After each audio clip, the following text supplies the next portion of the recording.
Welcome to the deep dive.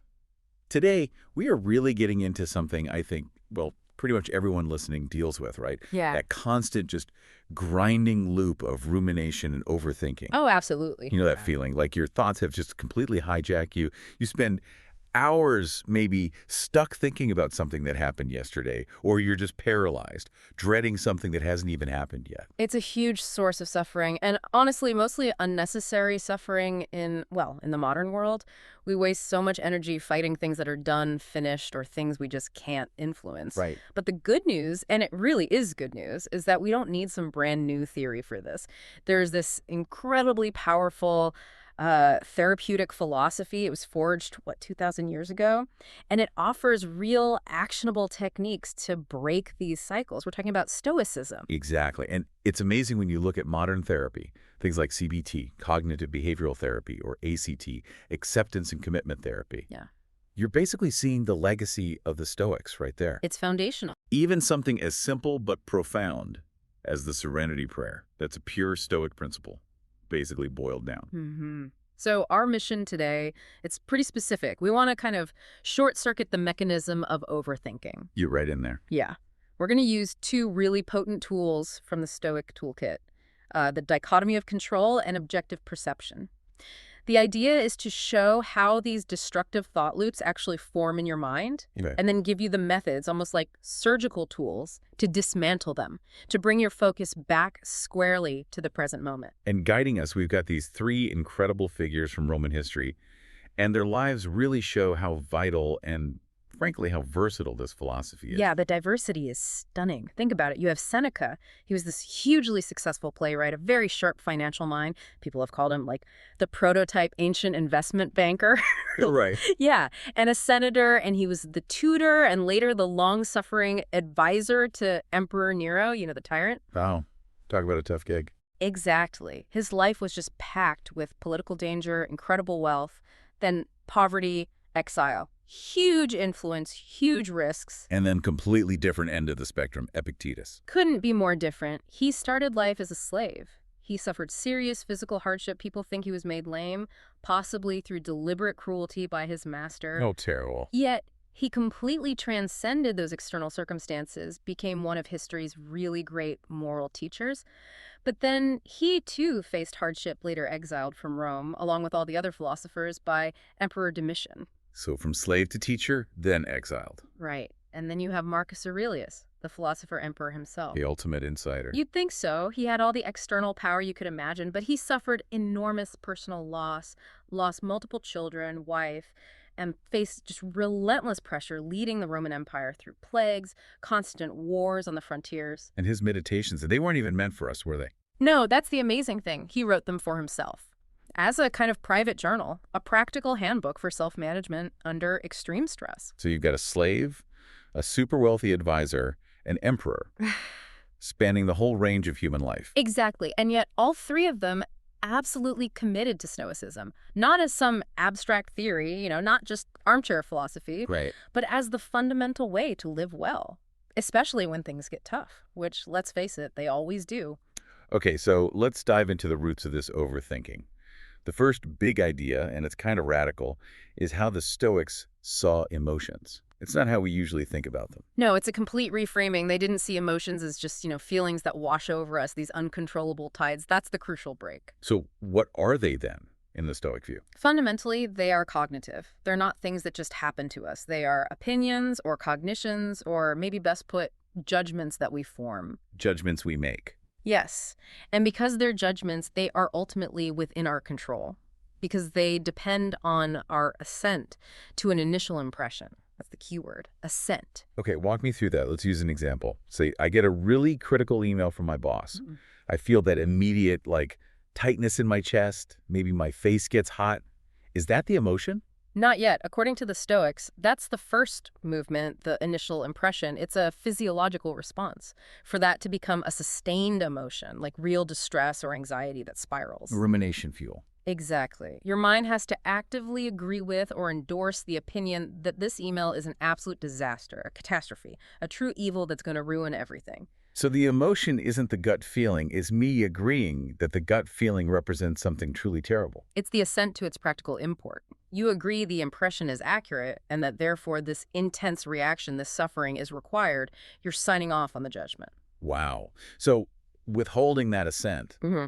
that means refusing to agree that the email, the external thing, is actually a catastrophe or defines my worth. It means refusing to judge it as a moral evil, something that truly harms your character or your ability to live virtuously.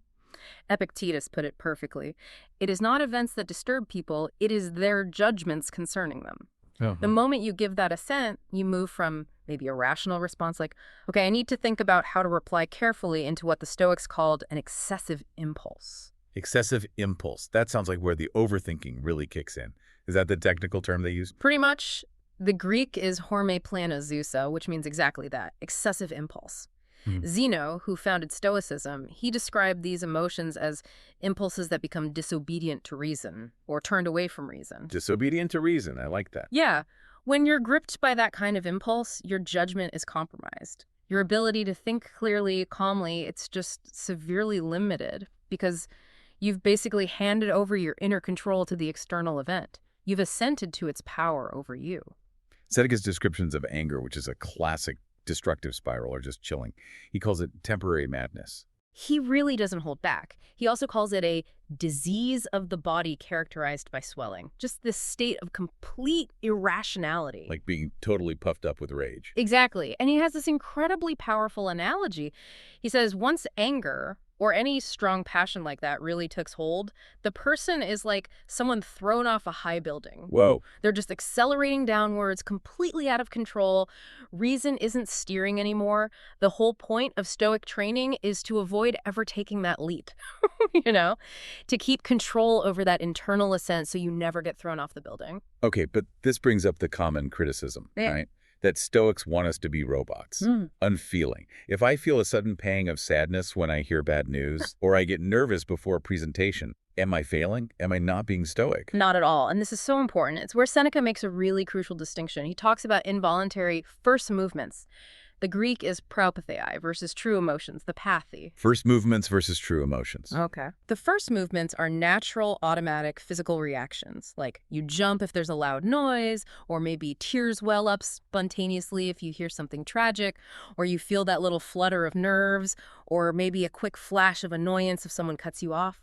So the tightness in my chest from the critical email, that's a first movement. It's natural. Exactly. It's acknowledged, just the body and senses reacting. So when does it cross the line? When does that first movement become the pathos, the real, potentially destructive emotion that leads to rumination? It crosses the line when the mind steps in and judges that this event is truly terrible, that it's a significant harm to your well-being or moral character, and crucially decides to maintain that judgment and reaction. So it's about sustaining the judgment. Yes, think about being startled. That's a first movement. But if you then judge, oh my God, I'm in mortal danger, I must run, and you keep thinking that, that becomes the true emotion of fear. Seneca was clear. Fear involves flight. Anger involves assault. The emotion proper involves a sustained judgment leading to action or prolonged feeling.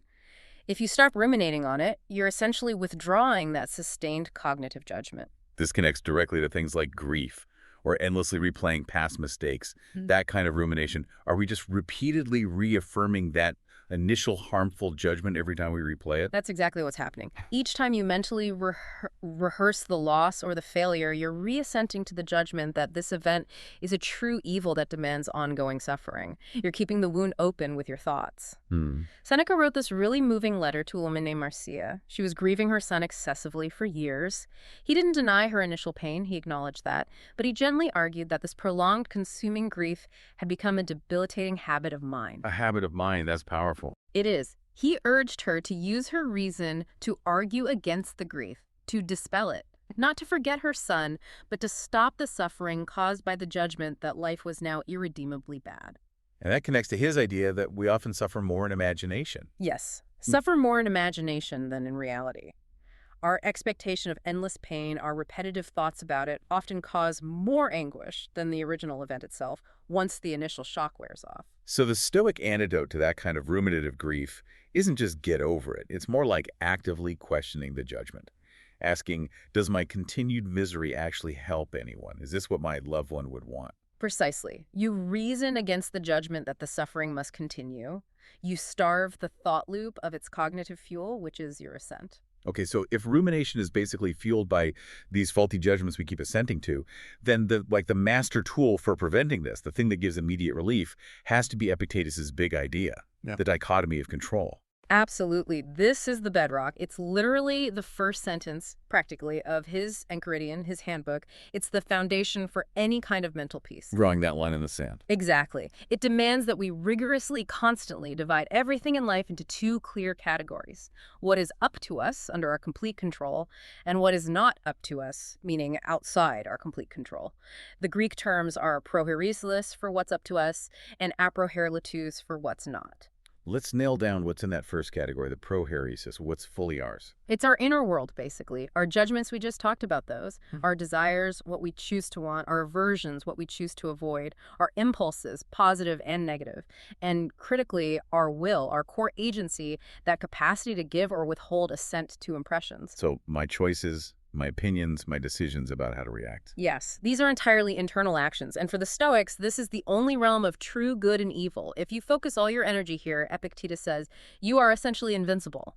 Nothing external can truly harm your core self. Okay, then the flip side. What falls into the not up to us category, the aprohairesis, the stuff that usually causes all the worry and rumination? Well, it's basically everything else. And it can be a tough list to swallow at first. Your health, your wealth, your social status, reputation, honors, other people's opinions of you, whether you live a long life or die young, even your own physical body. Even the body. Wow. Yeah, Epictetus could be almost dismissive about it. He sometimes called it wretched little flesh, or even a corpse we carry around. Really harsh. But his point was profound. We suffer endlessly because we mistakenly treat these external things, health, wealth, reputation, the body, as the ultimate goods in life. And then we exhaust ourselves trying to control them absolutely, which is impossible. Right. And I think this is where people really push back, especially today with anxiety. Doesn't this dichotomy of control just sound like giving up, like resignation? If I only focus on my internal judgment, so I just stop trying to, get a better job or look after my health or fight for justice in the world. That is the single biggest misunderstanding of Stoicism. And it's just wrong. Look at the lives we mentioned. Seneca, deep in politics, finance, court drama. Marcus Aurelius running military campaigns for decades. These were not passive guys sitting in a corner meditating all day. Okay, good point. So they weren't resigned. How did they square being active in the world with accepting that the outcome wasn't ultimately up to them? They reframed the goal. See, a non-Stoic might set an external goal. I must get this promotion. That outcome depends on bosses, colleagues, luck, tons of stuff not fully in your control. Right, setting yourself up for anxiety. Totally. The Stoic sets an internal goal related to the external situation. For example, I will prepare for this promotion application with utmost diligence and integrity. I will present my case honestly and professionally. Focusing on the effort, which is controllable. Exactly. The effort, the intention, the quality of your actions, that's prohairesis. That's up to you. The actual decision then you've basically guaranteed your own peace of mind. Because those things are entirely up to you. But the moment you intensely desire something external, like praise, or intensely avert something external, like physical pain or criticism, You're back in the anxiety spiral. instantly, because you've pinned your happiness to something you don't fully control. The worry starts the second your desire or aversion fixes on an external. So for people listening who want to really get this, to internalize it, the Stoics actually recommended like a daily practice. Yeah, a very practical exercise. Epictetus suggested keeping a journal or just doing a mental review at the end of each day. Yeah. You look back at specific things that happened, things that caused you frustration or anxiety. Okay. Let's take a modern example. You're stuck in a massive traffic jam. You're going to be late for a really important meeting. Okay. Yeah. Classic stressor. The first impulse is frustration, maybe anger, starting to worry what the boss will think, replaying the meeting going badly. Right. So you apply the dichotomy, you break it down, the traffic jam itself. Not up to me. Incomplete control, maybe. Yeah. I chose the route, but I didn't cause the accident ahead. Exactly. Mostly external, incomplete control.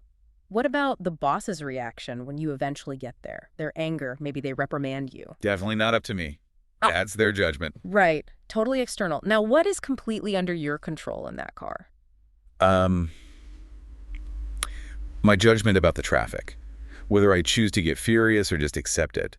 My decision to maybe, I don't know, use the time to mentally rehearse my points or listen to this deep dive. Your judgment, your assent to the feeling of frustration or refusal to assent, how you choose to use that time mentally, that's all 100% prohairesis, complete control.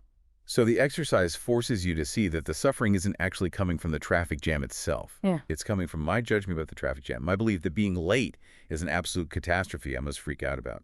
Precisely. And by doing this consistently, day after day, literally mapping out your frustrations and classifying the components, you start to build this incredibly clear picture of where your mental energy is just being wasted. You stop battling the uncontrollable externals. And you reinvest that energy inward. You invest it entirely in mastering your inner domain, your judgments, your responses. And that's the path to tranquility, one judgment at a time. Okay, so we've sorted things into controllable and uncontrollable. The next big Stoic strategy seems to be about neutralizing the power of those uncontrollable external things that trigger our desires, our fears, and, yeah, our rumination. Marcus Aurelius seems like the champion here. He really was. I mean, think about his position. As emperor, he was constantly bombarded with people wanting stuff, wealth, status, power, favors. And he was dealing with his own potential desires or fears related to those things too. So his techniques are all about creating mental distance, reminding himself again and again, it's not the things or the events that upset us, it's our judgments about them. He really focused on how the fear of something or the intense craving for it often causes way more damage mentally than the thing itself ever could. It's like the functional analysis. The worry hurts more than the potential outcome. Exactly. This is cognitive distancing honed into a real art form. And one of his techniques is really visceral, almost shocking, this idea of objective perception, or sometimes called the dissection method. Yeah, it's about stripping away the false value we project onto external things. You take the object of your desire or your fear, and you mentally break it down into its crude physical parts, its non-valuable components. Removing the glamour, basically. Totally removing the glamour. Marcus tells himself and us through his writings to look at the thing and just see its material reality. Can you give some of those specific examples from the meditations that are really striking? Oh, they are. He talks about fancy food, like a gourmet feast that Romans would obsess over. He says, just see it for what it is. Cadavers of fish, birds, and pigs. Oof, appetizing. Right. Or the imperial purple robes, the ultimate symbol of power and wealth. He says, what is it really? Just sheep's wool dyed with the gore of shellfish. Wow. Okay.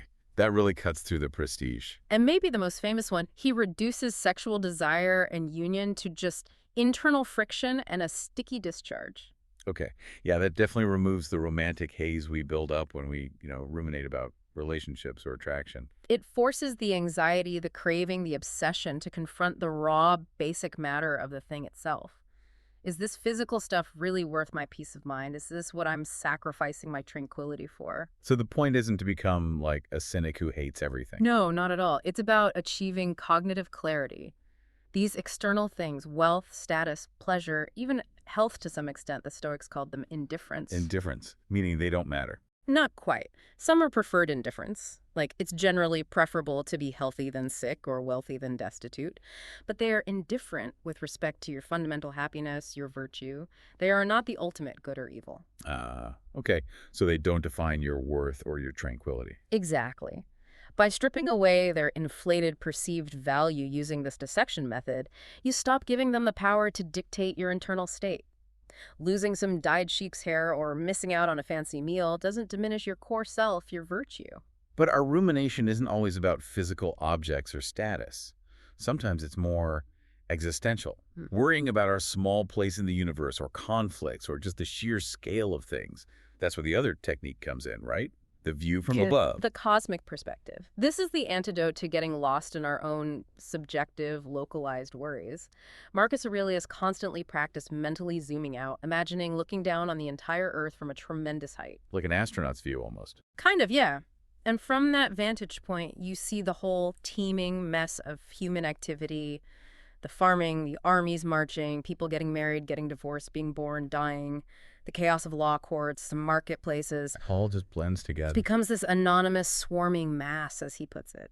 All the things that feel so huge and urgent down here, your argument with a neighbor, that work deadline, that social slight, they just shrink into utter insignificance against the vast backdrop of space and time. It's the ultimate perspective shift. It puts your personal drama in its place. He uses really sharp imagery to drive it home.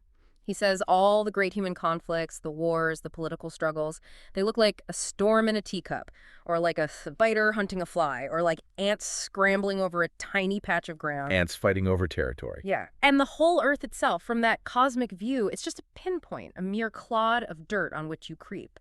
This isn't meant to be depressing, it's meant to be liberating. It reduces all those external indifference we worry about to their true, tiny dimensions. Seneca used this idea too, didn't he? Connecting it to the philosopher's soul. He did. He wrote about the philosopher's soul, imagined as free from the body, looking down from the heavens. And from up there, you see how minuscule the territories are that armies fight and die for.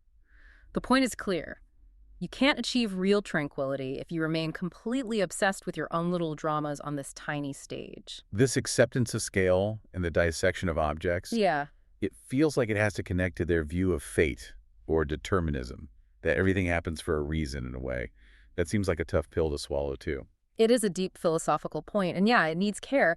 The Stoics generally believed in causal determinism, the idea that the universe operates according to this unbreakable chain of cause and effect. Sometimes they called it fate, sometimes providence, sometimes just logos or reason. So everything that happens had to happen because of what came before. Essentially, yes. Everything is the necessary result of prior causes, stretching all the way back. Okay, but then the obvious question arises again.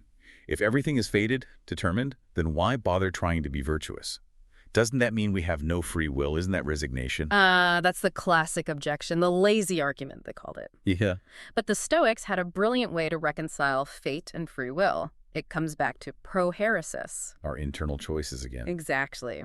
While the external events, the things that happen in the world, the outcomes, the circumstances you find yourself in, while those are determined by the causal chain of fate. Okay. Your internal response to those events, your judgment about them, your decision to assent or not, your will, your intention to act virtuously that is not determined by external fate, that is your unique, sovereign contribution to the ongoing causal chain. So fate determines that the arrow is shot and hits me.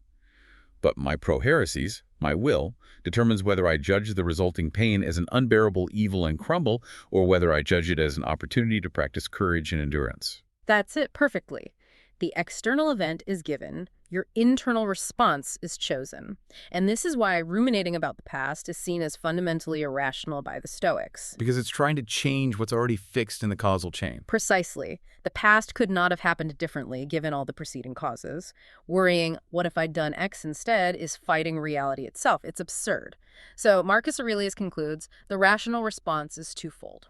First, accept what happens, because it was necessary and inevitable within the grand scheme.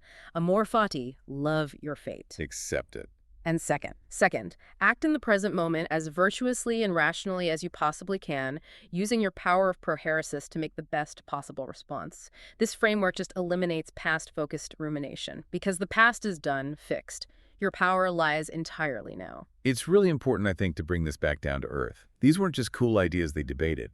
These techniques managing judgment, the dichotomy, objective perception, they were forged in the fire of really difficult lives. Absolutely essential point. This was lived philosophy, tested under extreme pressure. Look at Seneca again. Yes, he had privilege, but he also faced huge setbacks. He was exiled, remember? Banished to the island of Corsica for 10 years by Emperor Claudius. 10 years, stripped of everything, basically. Unjustly accused. How do you even cope with that? Well, how did he cope? He applied the dichotomy of control, relentlessly. During that decade in exile, his writings show he wasn't just sitting there ruminating on how unfair it was, or hating Claudius. Yeah. Those are externals, not up to him. So what did he focus on? His prohairesis. He focused on what he could control. His writing, his study of philosophy and nature, maintaining his character, his inner integrity. He turned exile into a kind of philosophical training ground, proving, mostly to himself, that true happiness, true virtue, is immune to external circumstances. And he did eventually get recalled, became incredibly wealthy and powerful again under Nero, only for Nero to later force him to commit suicide. Which is the ultimate test, isn't it? Facing your own death, ordered by someone else. Clearly, prohairesis, not up to you. How did he face it? The historical accounts, like from Tacitus, depict him as remarkably composed.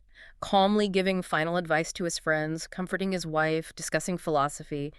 He had apparently mastered his internal state to such a degree that even facing death, he maintained his rationality and virtue right to the very end. He proved his point. They could kill his body, but not his will, not his core self. Incredible. And then Epictetus the slave, possibly crippled by his master. His entire existence was basically a living demonstration of separating the self from the body, that wretched little flesh. He couldn't control his status as a slave, he couldn't control his physical condition, but he absolutely could and did control his judgments and his responses. He proved that inner freedom is possible regardless of outer chains. So this really flips the script on hardship. Yeah. Instead of seeing adversity as just bad luck or something to complain about endlessly in our heads. The Stoics saw it as essential training, an opportunity. Seneca actually argued that too much good fortune is bad for us. Bad for us. It makes us soft, complacent, entitled, maybe even arrogant. If life is always easy, if we never face real challenges, we never get the chance to develop crucial virtues like courage, patience, resilience, temperance. Adversity is the gymnasium of the soul. The gymnasium of the soul. I like that. It's where character gets built. Exactly. And Seneca used that wonderful analogy you mentioned earlier about the general. Right, that a good general doesn't send rookie soldiers into the toughest part of the battle. Precisely. He sends his best, most experienced, toughest troops. Seneca suggests that God or fate or the rational principle governing the universe does the same. It sends the most difficult challenges not as punishment, but as a testament to the strength of character of the individuals chosen to face them. If you're facing hardship, it's a sign that the universe believes you're capable of handling it, and it's an opportunity to prove that capability.